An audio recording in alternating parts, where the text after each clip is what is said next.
आप सब I hope की आशा करता हूँ अच्छे होंगे, पढ़ रहे होंगे। तो गाइस लास्ट एपिसोड में हमने एक चैप्टर चालू किया, इसका नाम है सोल्यूशन। तो 2 एपिसोड आप पढ़ चुके हो उसके बारे में। तो लास्ट इसमें हमने देखा था सोल्युबिलिटी, और सोल्युबिलिटी के 2 types, that is called as saturated and second is super saturated. Last episode में कुछ आवाजें भी आई होंगी जो आपको थोड़ी अनाई कर रही होंगी, तो उसके लिए मुझे खेद है। और मैक्सिमम टाइम मैंने लास्ट एपिसोड में बहुत बार रिपीट किया है ना। तो आई होप कि आप गेट कर उसको समझ गए होंगे क्या करना उसमें। तो आराम से लिखिए। आज हम कंटिन्यू करेंगे chapter same solution colligative property का। तो गाइस हमने लास्ट एपिसोड में देखा था, कुछ फार्मूले बनाया था। मैंने बोला था कि एक फार्मूला आपको ध्यान रखना है, मोल fraction of solute denoted by x2, n2 divided by n1 plus n2। n1 क्या है? Moles of solvent. n2 क्या है? Moles of solute. दोनों का sum, that is called moles of solution.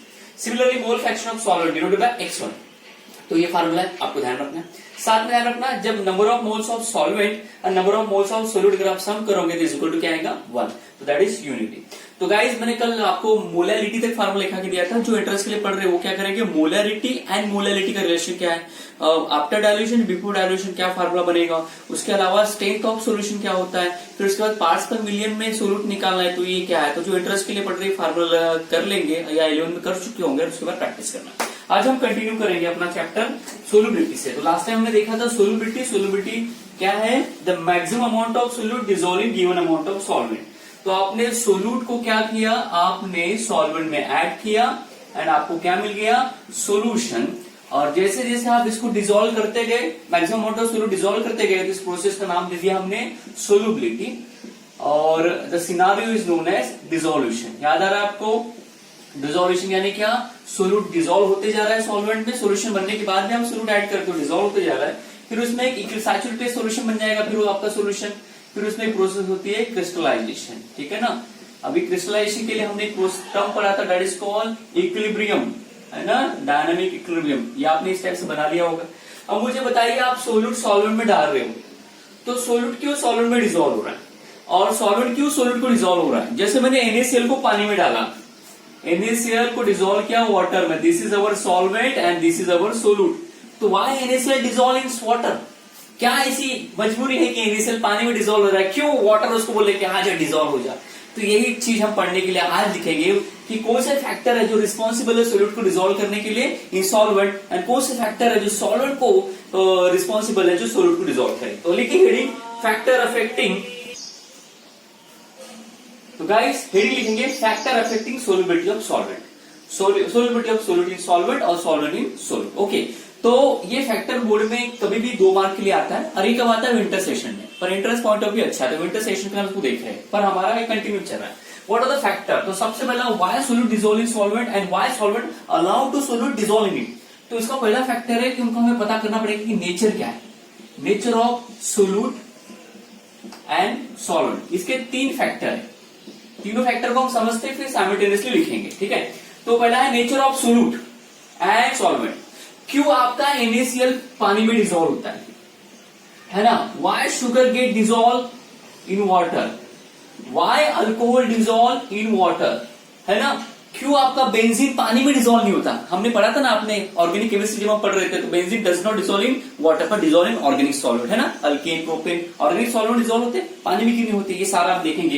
ये डिपेंड करता है nature of solute and solvent के ऊपर।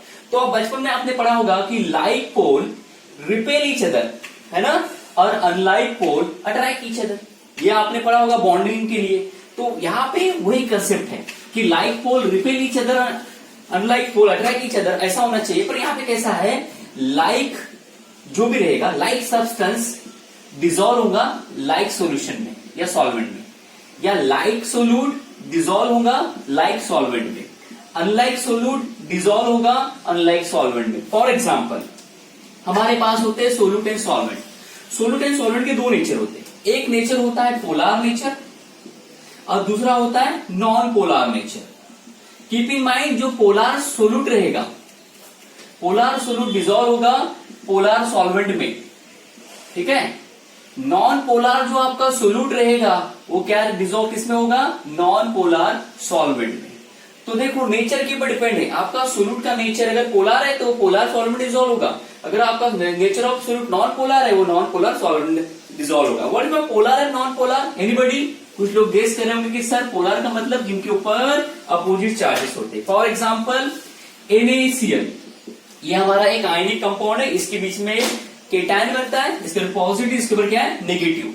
इन दोनों के इसमें क्या है अट्रैक्शन है, Na केटायन और अनायन। फिर ये NaCl का हमने आयनिक सॉलिड देखा था, इनमें एक फोर्स ऑफ अट्रैक्शन है। कौन सा अट्रैक्शन है? Intermolecular force of attraction, that is called dipole dipole attraction, है ना। तो जो NaCl में जो फोर्स ऑफ अट्रैक्शन है, जिसके कारण दो अपोजिट चार्ज बन गए, तो ये आपका जो NaCl जो सोल्यूट है, ये क्या होता है? पोलर। तो आपका NaCl पोलर है क्योंकि उसके ऊपर क्या है? दो अपोजिट चार्जेस। जब इसको आप पानी में डालते हो तो पानी का फॉर्मूला H2O, इसको ओपन करो तो इसमें पता चलता है HOH, H के ऊपर पॉजिटिव, O के ऊपर नेगेटिव, H के ऊपर क्या होता है? पॉजिटिव। तो इसमें भी क्या है? अपोजिट चार्जेस, तो ये भी क्या है? पोलर। तो आपका वाटर पोलर है और आपका सोल्यूट भी क्या है? पोलर। अब ये दोनों आपस में डिसॉल्व होते, क्यों ऐसा इन्होंने देखा, स्टडी किया गया। पोलर सॉलिड पोलर, उन्होंने स्टेटमेंट देने से पहले पता किया कि जो फोर्स ऑफ अट्रैक्शन प्रेजेंट है सोडियम एंड क्लोरीन में, वही फोर्स ऑफ अट्रैक्शन प्रेजेंट है हाइड्रोजन एंड ऑक्सीजन में। तो इनमें जो फोर्स ऑफ अट्रैक्शन प्रेजेंट है, सेम फोर्स ऑफ अट्रैक्शन इनमें प्रेजेंट है। तो दोनों आपके सब्सटेंस में फोर्स ऑफ अट्रैक्शन सेम होने के कारण ये दोनों आपस में क्या करते हैं? एक दूसरे को डिसॉल्व कर लेते हैं और NaCl पानी में डिसॉल्व होकर बन जाता है Na प्लस एक्वेस और Cl माइनस एक्वेस, ऐसा डिसॉल्व हो जाता है। ठीक है ना। तो देखो ये आपका पोलर था, ये भी पोलर है, दोनों का नेचर सेम है, इसलिए आपस में क्या हो गए? डिसॉल्व। ठीक है। तो ये जो हाइड्रोजन बॉन्डिंग का जो फोर्स ऑफ अट्रैक्शन है, पानी में हाइड्रोजन बॉन्डिंग का फोर्स ऑफ अट्रैक्शन होता है और इसमें क्या होता है? आयनिक बॉन्डिंग का force of attraction are found to be equal, that's why ये आपस में एक दूसरे को क्या करते हैं? डिसॉल्व। तो फोर्स ऑफ अट्रैक्शन रिस्पॉन्सिबल है बिकॉज उनका नेचर क्या है? सेम। सेकेंड, शुगर को अगर आप पानी में डिसॉल्व करोगे, शुगर का फार्मूला C12H22O11, इससे शुगर बनता है ना, और ये बनाता है H2O। H2 में प्रेजेंट जो हाइड्रोजन बॉन्डिंग है, और शुगर में भी देखा गया कि इसमें भी प्रेजेंट होता है हाइड्रोजन बॉन्डिंग। तो इन दोनों में हाइड्रोजन बॉन्डिंग का अट्रैक्शन है, इसमें भी हाइड्रोजन बॉन्डिंग का अट्रैक्शन है, तो ये आपस में एक दूसरे को क्या कर लेते हैं? डिसॉल्व। तो देखो नेचर इज वेरी रिस्पॉन्सिबल कि सोल्यूट एंड सॉल्वेंट का क्या है? दोनों सोल्यूट एंड सॉल्वेंट का नेचर का सेम होगा तो आपस में डिसॉल्व होंगे, अगर डिफर होगा तो वो डिफर इसमें डिसॉल्व होंगे, अगर डिफर होगा तो डिसॉल्व नहीं होंगे। ठीक है ना। जैसे बेंजीन ये आपका एक ऑर्गेनिक कंपाउंड है, इसको अगर आप पानी में डालोगे तो इसमें प्रेजेंट है हाइड्रोजन बॉन्डिंग। ठीक है ना, इसमें हाइड्रोजन बॉन्डिंग प्रेजेंट नहीं है और इसमें वीक फोर्सेस होता है, इसमें स्ट्रॉन्ग फोर्सेस होता है। जब दोनों को मिक्स करते हैं तो बेंजीन ऊपर आ जाता है। केरोसिन को अगर आप डालोगे तो, या ऑयल को पानी में डाल दोगे तो दोनों में फोर्स ऑफ अट्रैक्शन क्या है? डिफर। तो इसका नेचर है नॉन पोलर, वाटर का नेचर है पोलर, ये आपस में क्या होंगे? डिसॉल्व नहीं होंगे। तो आपको ध्यान में रखना है। तो बेंजीन वाटर में डिसॉल्व नहीं होगा, यानी नॉन पोलर सॉल्वेंट पोलर में डिसॉल्व नहीं होगा। तो बेंजीन किस में डिसॉल्व होगा? फिर ऑर्गेनिक सॉल्वेंट में, जो नॉन पोलर इन नेचर है। तो पहली हेडिंग लिखते हैं, मैं यहां लिख देता हूं, आप उसको कॉपी करेंगे। So guys, here I write nature of solute. If you want to compress this, short this, you can go for it. पहला लिखा है कि substance having similar intermolecular forces. NaCl में जो intermolecular forces है, H2 में जो intermolecular forces है, अगर वो सेम है तो आपस में इसको डिसॉल्व कर लेंगे। They tend to dissolve each other. ये पहला लिखा है। Second, polar solute dissolving polar solvent, non-polar solute dissolving non-polar solvent. Example, NaCl dissolving water. Example number 2, sugar dissolving water. Example number 3, benzene dissolving organic solvent. किसी का why NaCl dissolving water? तो NaCl में जो intermolecular forces of attraction है and water में जो forces of attraction are same, that's why they dissolve each other. Sugar में जो हाइड्रोजन बॉन्डिंग होता है, वाटर में जो हाइड्रोजन बॉन्डिंग होता है वो सेम होता है, तो they dissolve each other.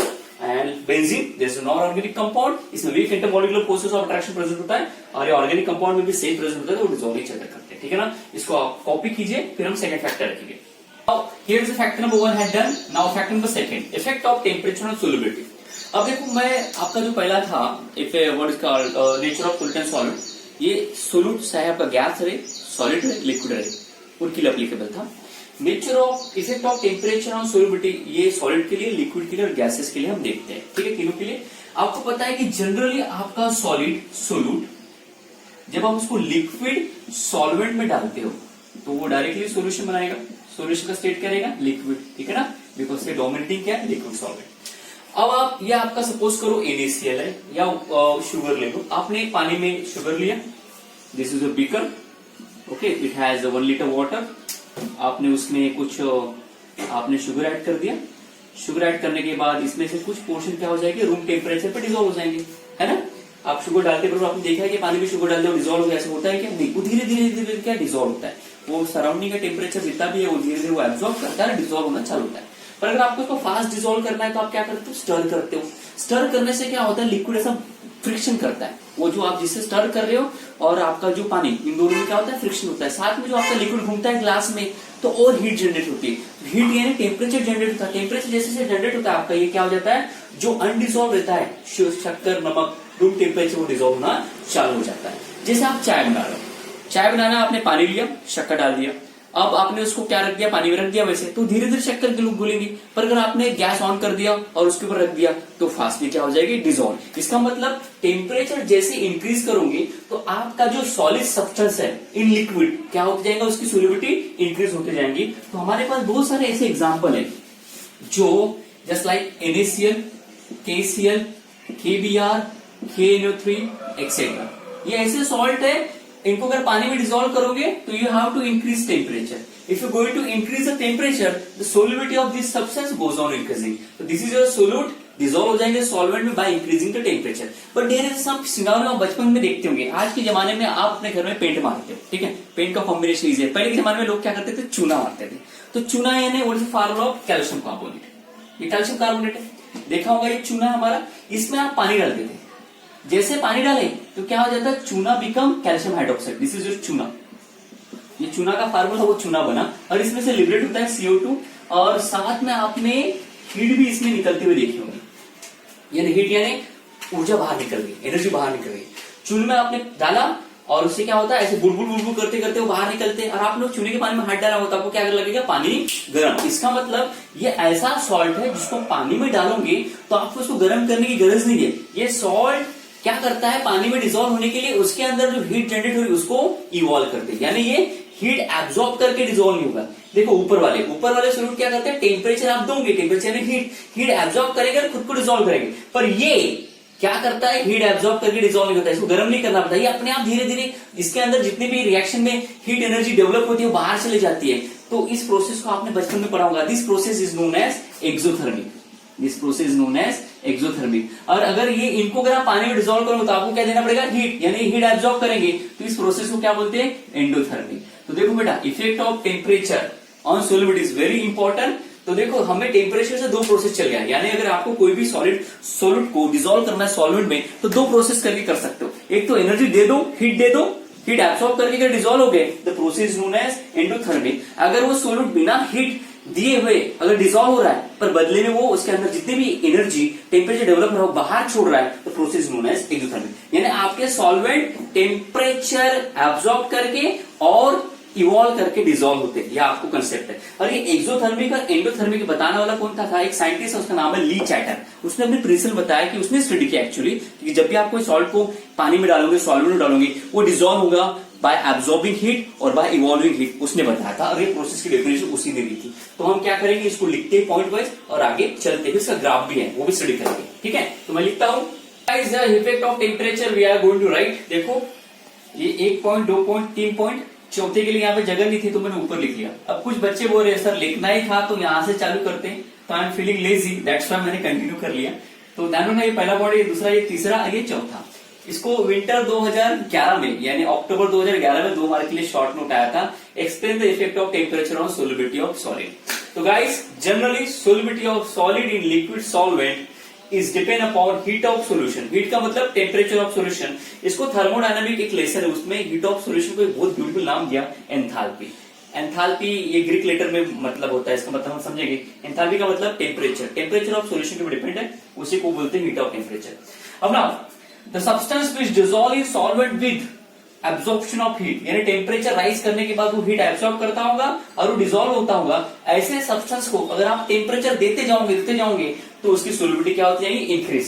Then the solubility of substance increases. Increases का सिंबल पता है ना आपको, अपवर्ड। आप यहाँ पे पूरा वर्ड लिख लेना, इंक्रीजेस विद इंक्रीजिंग टेम्परेचर। देखो ये अपवर्ड एरो ES, तो इसका मतलब होता है इंक्रीजेस विद इंक्रीजिंग टेम्परेचर, लिख लेना।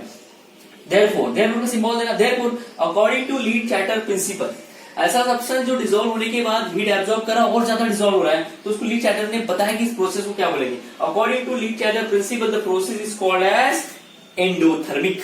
एंडो यानी इन हो रहा है टेम्परेचर और सोल्युबिलिटी बढ़ रही है, तो endothermic process. Example NaCl, KCl, KNO3 etcetera.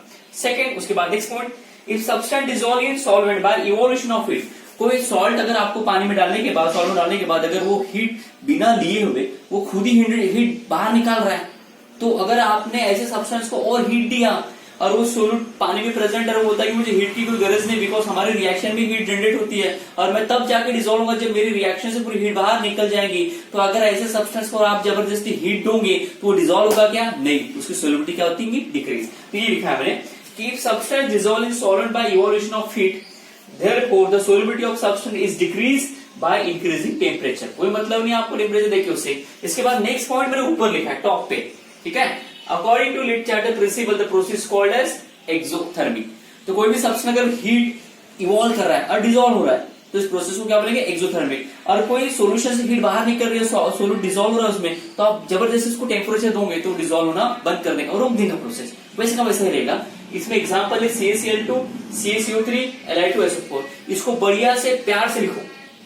Okay guys, here is a graph of effect of temperature on solubility. ये सॉलिड के लिए स्पेशली, ये y एक्सिस पे लिखना सोल्युबिलिटी, ये G का मतलब gram of solute in 100 gram of solvent. कुछ x ग्राम ऑफ सोल्यूट ले रहे हो, 100 ग्राम ऑफ सॉल्वेंट डिसॉल्व कर रहे हो तो सोल्युबिलिटी इंक्रीज होगी क्या, वो बताना है। इधर temperature 20 degree, 40, 60, 80, 100 degree, this is temperature. x axis पे टेम्परेचर, y एक्सिस पे सोल्युबिलिटी। देखो ध्यान से ग्राफ देखो, तो there is some salt just like NaCl, KCl। ये 0 के ऊपर क्या है? ये 50 डिग्री के नीचे क्या है? ये room temperature, this is area of room temperature. 0 to this still area is room temperature. Room temperature पर धीरे धीरे डिसॉल्व होते हैं, जैसे जैसे टेम्परेचर इंक्रीज करोगे वो स्लाइटली डिसॉल्व होंगे। पर देखो 80, 60, 100 पे गए तो ये डिसॉल्व हो ही नहीं रहे, सिर्फ कांस्टेंट ही है। इसका मतलब effect of temperature of NaCl और KCl ज्यादा नहीं है, यानी वो डिसॉल्व होते हैं, बट कब? जब टेम्परेचर क्या रहेगा? कम। तो धीरे धीरे इनका पीक आपको दिखेगा। नाउ Na2SO4 देखो, लो टेम्परेचर से थोड़ा थोड़ा थोड़ा जब 50 डिग्री पे वो यहां तक डिसॉल्व हुआ, कब? जब टेम्परेचर 40 के रेंज में था, 20 से। पर जैसे 60 किया डिक्रीज, फिर 80 किया डिक्रीज, फिर 100 किया डिक्रीज।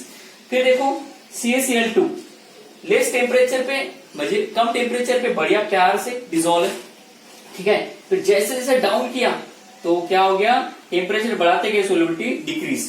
फिर देखो इधर कुछ KBr, KNO3, इनका तो देखो टेम्परेचर जैसे बढ़ा उनकी सोल्युबिलिटी बढ़ते गई, सोल्युबिलिटी बढ़ते गई, सोल्युबिलिटी बढ़ते गई।